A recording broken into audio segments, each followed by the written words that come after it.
آخر کوئی شخص مزدور کام کر رہا ہے، وہ اپنے جو مسل پاور ہے اسے استعمال کر رہا ہے اور پیسہ کما رہا ہے، تو ایک عورت نے اپنے جسم کے ایک اور حصے کو استعمال کیا ہے اور پیسے کما رہی ہے، تمہیں کیا اعتراض ہے؟ کیوں حقارت کی نگاہ سے دیکھتے ہو؟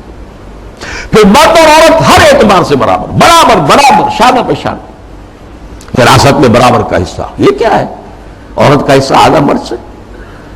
یہ کیا گواہی عورت کی آدھی مرد سے؟ کیا تو کھی برابر برابر۔ اور عورت اگر شادی کر کے تمہارے گھر میں آباد ہو جاتی ہے تو اگر وہ گھر کا کام کاج کرے گی تو اجرت لے گی اس پر، اس کو حق حاصل ہے۔ اور اسی طریقے سے اگر وہ پریگننسی کی مصیبت جھیلتی ہے اور چائلڈ برتھ کی تکلیف اس پر بھی اجرت طلب کر سکتی ہے شوہر سے۔ اور نمبر 3، اگر ہم بستری کے لیے مرد جو ہے اصرار کرے جبکہ عورت انکار کر رہی ہو تو اس کو بھی ریپ کہا جائے گا، زنا بالجبر کہا جائے گا، میریٹل ریپ۔ یہ شادی کے اندر بھی ریپ کا تصور ہے۔ یہ ہیں وہ چیزیں جو آج عالمی سطح پر بے پردگی، فحاشی، یہ تو یوں سمجھیے کہ اب بڑی پیچھے رہ گئی باتیں، جو میں نے باتیں آپ کو بتائی ہیں یہ یونائٹڈ نیشنز کی جنرل اسمبلی کی سفارشات میں شامل۔ اب دیکھیے، شریعت کا ہمیں معلوم ہے کہ دار و مدار یا اساس یا بنیاد جو ہے 2 چیزوں پر ہے، بنیادی۔ 2 اضافی چیزیں بھی ہیں لیکن جو بنیادی ہیں سب کے نزدیک، قرآن اللہ کی کتاب اور سنت اللہ کے رسول کی، یہ سارے قوانین کا جو استنباط کیا جائے گا وہ ان 2 چیزوں سے۔ 2 اضافی چیزیں کیا ہیں؟ اجماع اور قیاس، اجتہاد۔ لیکن بنیادی 2 ہی ہیں، قرآن اور سنت رسول۔ لیکن خاص طور پر جب تہذیب کا معاملہ آتا ہے، تہذیب کے معاملے میں قرآن، سنت رسول، اور سب سے اہم ہے رسول سے محبت، رسول کی تعظیم، وہ مرکز ملت ہے دائم اور قائم ہمیشہ کے لیے۔ مرکز ملت وہ ہے اللہ کا رسول ہے صلی اللہ علیہ وسلم۔ ان کی تعظیم میں کمی ہوگی تو دین کی جڑ ختم ہو جائے گی، تہذیب ختم ہو جائے گی۔ ان کی اطاعت ہی نہیں، اتباع، ان کا اتباع اگر نہیں ہوگا تو تہذیب اسلامی نہیں رہے گی۔ پھر میں آپ کو اقبال کا شعر سنا رہا ہوں، مصطفیٰ پر اساں خیش را کے دی ہماوس، اگر بعون رسیدی تمام دونا بیست۔ یہی وجہ ہے، دیکھیے، ویسے تو یہ مضامین سورہ حجرات کے درس میں نے تفصیل سے بیان کیے ہیں۔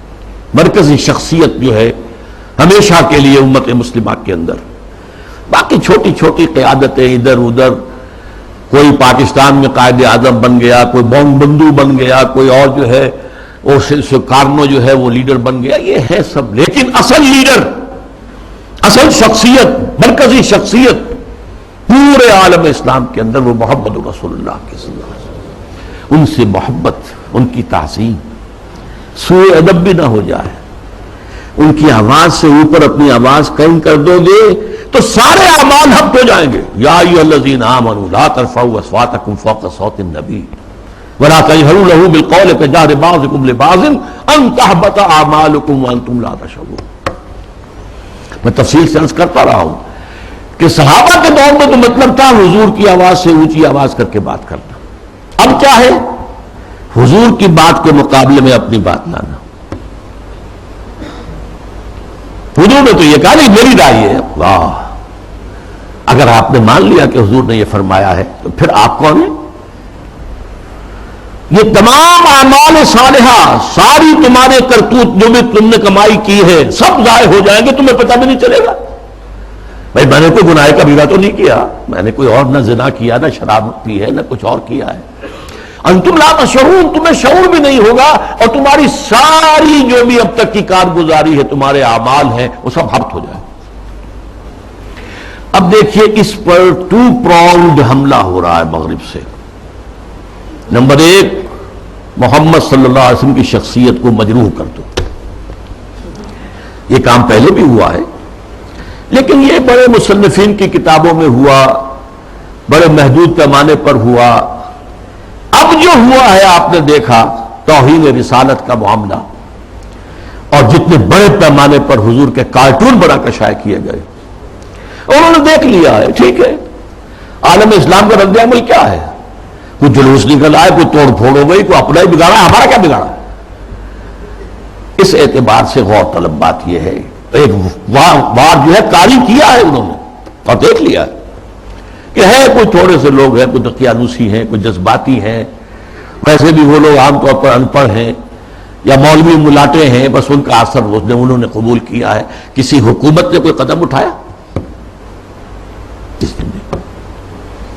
حضور کی شخصیت کو بس کر اس کا ایک بہت بڑا مظاہرہ یورپ کے کتنے اخبارات نے وہ شائع کر دی اور کسی طرف سے کوئی معذرت نہیں۔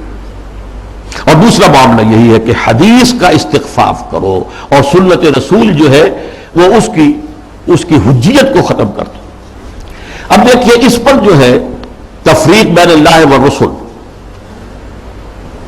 اس کی پشت پر پورا عالم مغرب ہے، یہودی بھی، عیسائی بھی، اور سب سے بڑھ کر عالمی میڈیا، اس سے بھی بڑھ کر civil supreme power in earth the United States of America, وہ اس کی پشت پر ارب ارب ڈالر خرچ کیے جا رہے ہیں این جی اوز پر، اور ان این جی اوز کا کام کیا ہے؟ مسلم تہذیب کی بیخ کا نہیں۔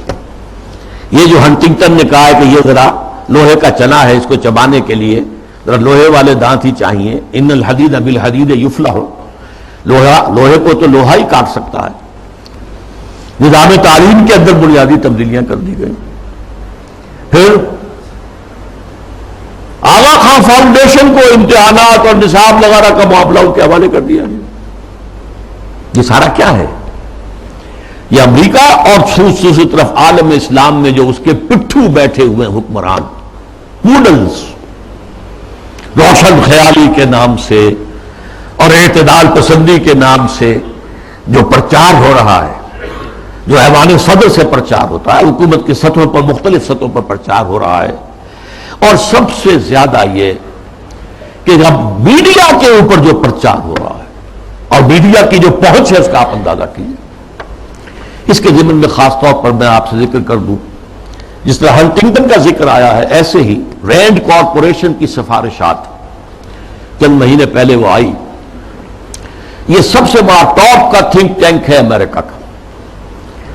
اس نے تجزیہ کیا ہے، اپنے لوگوں کو بتایا، اپنی حکومت کو بتایا ہے کہ مسلمان سب ایک جیسے نہیں ہیں، مسلمان چار طرح کے ہیں۔ نمبر ایک ہے فنڈامنٹلسٹ، جو اسلام کو صرف ایک مذہب نہیں سمجھتے بلکہ ایک سیاسی، معاشی اور سماجی نظام بھی سمجھتے ہیں۔ ان سے تو ہماری جنگ ہے، ان سے ہماری دشمنی ہے، انہیں ہر قیمت پر ختم کرنا ہی کرنا ہے۔ یہ فنڈامنٹلسٹ ہے۔ نمبر دو پر ٹریڈیشنلسٹ ہیں، روایت پسند علماء، ان کے مدرسے ہیں، قال اللہ قال رسول ہے، انہیں نظام سے کوئی بحث نہیں ہوتی۔ تو یہ فی نفس ہی تو یہ کوئی خطرناک نہیں ہے، لیکن اگر کہیں یہ فنڈامنٹلسٹ کے ساتھ مل جائے تو بہت خطرناک ہے۔ اس کی وجہ کیا ہے کہ انہیں جو ایکسپوژر حاصل ہوتا ہے، ہر جمعے کو لوگ آ رہے ہیں کھچے ہوئے، کچے دھاگے سے بندھے ہوئے آ رہے ہیں، اور وہاں پر ان کو جلسہ مل گیا، گفتگو ہو رہی ہے۔ کوئی اور جماعت جو ہے، کوئی سیاسی جماعت چھوٹا سا جلسہ بھی کرے گی تو کتنے کھکیڑ بول لے گی، پوسٹر شائع کرے گی، کوئی ڈڈورا پیٹے گی، کچھ اور کرے گی، اشتہار اخبارات میں دے گی۔ یہاں جو ہے کہ خود بخود ہو رہا ہے، کچے دھاگے سے بندھے آئیں گے سرکار میری، اور اکثر مسلمان آتے ہیں تو نہا دھو کر اچھے کپڑے پہن کر آتے ہیں تاکہ ایک اچھے ماحول میں خوشبو لگا کر آؤ، تاکہ اچھا ماحول ہو، پسینے کی بدبوؤں سے طبیعتیں منغص نہ ہو جائیں۔ تو یہ ٹریڈیشنلسٹ جو ہے ان کا ایکسپوژر بہت بڑا ہے۔ اگر یہ فنڈامنٹل ایگزام مل جائے تو بہت خطرناک ہے۔ پھر انہوں نے اس پر مشورہ بھی دیا ہے، ان کو ان کے باہمی مسلکانہ اور مذہبانہ جو اختلافات ہیں ان کے اندر لگائے رکھو، بھڑکاؤ ان کو تاکہ اور ادھر ادھر نہ دیکھ سکے۔